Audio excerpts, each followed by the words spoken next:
નવસારી ખાતે કરાડીની રાષ્ટ્રીય શાળાના શતાબ્દી મહોત્સવમાં સહભાગી થતા મુખ્યમંત્રી ભૂપેન્દ્રભાઈ પટેલ પોતાના નવસારી પ્રવાસ દરમિયાન જલાલપોર તાલુકામાં કરાડી સ્થિત રાષ્ટ્રીય શાળાના શતાબ્દી મહોત્સવમાં વિશેષ સહભાગી થયા હતા।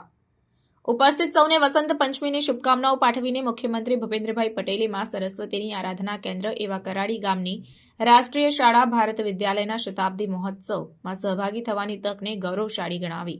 મુખ્યમંત્રીએ વધુમાં જણાવ્યું કે વડાપ્રધાન નરેન્દ્રભાઈ મોદીની પ્રેરણા અને માર્ગદર્શનમાં 2025નું વર્ષ દેશના ગૌરવને ઉજાગર કરવાનું વર્ષ છે। આ વર્ષે સરદાર પટેલની 150મી જન્મજયંતિ, ભગવાન બિરસા મુંડાની 150મી જન્મજયંતિ, સ્વર્ગીય અટલ બિહારી વાજપેયીજીની 100મી જન્મજયંતિ, બંધારણના અમૃત મહોત્સવની ઉજવણી કરવાના છીએ।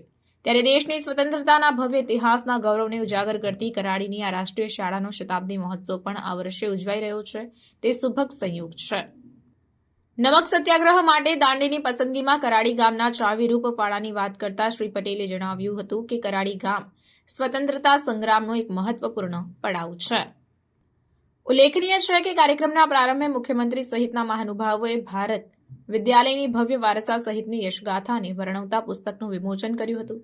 કરાડીની રાષ્ટ્રીય શાળા ભારત વિદ્યાલયના શતાબ્દી મહોત્સવમાં નવસારીના ધારાસભ્ય રાકેશ દેસાઈ, અગ્રણી ભૂરાભાઈ શાહ, આયોજક પ્રતિનિધિ બાબુભાઈ રામા, દાતાઓ કેળવણી મંડળના સભ્યો, સમાજસેવકો, શાળાના આચાર્ય સહિતનો શૈક્ષણિક સ્ટાફ, મોટી સંખ્યામાં વિદ્યાર્થીઓ, ભૂતપૂર્વ વિદ્યાર્થીઓ તેમજ ગ્રામજનો ઉપસ્થિત રહ્યા હતા।